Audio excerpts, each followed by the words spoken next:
ចាសួស្តីគោរពនិស្សិតទាំងអស់ដែលកំពុងតែស្វែងរកការងារធ្វើជាពិសេសគឺគោរពនិស្សិតទាំងអស់មានប្រាថ្នាបួងសួងចង់ឲ្យជាប់នៅសាលាអន្តរជាតិ JC56 គ្រប់កម្រិតតាមពិតគឺអ្នកគ្រូបើកសាលារៀនគឺដើម្បីជួយធនធានមនុស្សឲ្យមានការងារធ្វើប៉ុន្តែគឺអ្វីដែលអ្នកគ្រូចង់បានត្រឡប់មកវិញគឺគុណភាពក្នុងវិស័យអប់រំអញ្ចឹងអ្នកគ្រូសូមឆ្លើយតបនៅគោរពនិស្សិតជាច្រើនដែលគាត់មិនហ៊ានលះបង់ក្នុងការរៀនវគ្គអំបងគ្រូសាស្ត្រខ្លីដោយគាត់មានបញ្ហាថាគាត់រវល់ច្រើនចាដំណោះស្រាយអ្នកគ្រូសូមបញ្ជាក់ណាយើងទៅរៀននៅទីណាក៏បានដែរយើងធ្វើម៉េចអាចសេរីមកយ៉ាងម៉េចដើម្បីបានរៀនទៅយើងបានចូលបម្រើការងារនៅសាលារបស់អ្នកគ្រូបានហើយនៅពេលដែលយើង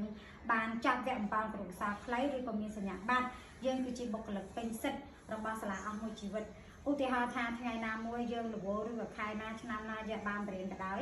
នៅពេលឆ្នាំណាមួយយើងចង់ត្រឡប់មកវិញគឺសាលាទទួលជានិច្ចចាអញ្ចឹងហេតុអីបានជាអ្នកគ្រូផ្ដោតទៅលើវគ្គអំបងគ្រូសាស្ត្រខ្លីមានសារៈសំខាន់ឬក៏អ្នកដែលគាត់បានរៀនគ្រូសាស្ត្រហ្នឹងសំខាន់ដោយសារតែយើងសម័យមើលថាឥឡូវយើងធ្វើពេទ្យណាយើងធ្វើពេទ្យហើយបើសិនបើយើងអត់មានសញ្ញាបត្រពេទ្យហើយយើងចង់បើកកន្លែងមួយឬមួយក៏យើងប្រាប់ថាយើងជាពេទ្យតើប្រជាជនមានទំនុកចិត្តក្នុងការព្យាបាលទេបើសិនបើយើងអត់មានជំនាញត្រឹមត្រូវអត់មានវគ្គបណ្ដុះបណ្ដាលអញ្ចឹងក៏ដូចគ្នាដែរសម្រាប់នៅសាលាអ្នកគ្រូទោះបីអ្នកគ្រូផ្ដល់ឱកាសឲ្យនិស្សិតឆ្នាំទី1ទី2ទី3ទី4ចូលធ្វើការបម្រើការងារទាំងពេញម៉ោងទាំងក្រៅម៉ោងនៅសាលាអ្នកគ្រូក៏ដោយដាច់ខាតពួកគាត់ត្រូវតែឆ្លងកាត់វគ្គអំបងគ្រូសាស្ត្រនិងការបង្វឹកផ្ទាល់ពីអ្នកគ្រូដោយសារតែ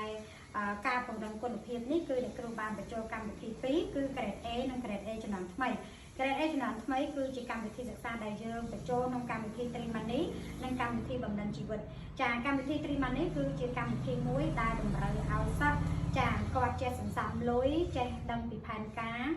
ទៅថ្ងៃអនាគតហើយកម្មវិធីបំណិនជីវិតគឺជាកម្មវិធីមួយដែលឲ្យសិស្សចេះដឹងគុណឪពុកម្ដាយមានគុណធម៌សិលធម៌សុជីវធម៌និងជាពលរដ្ឋល្អ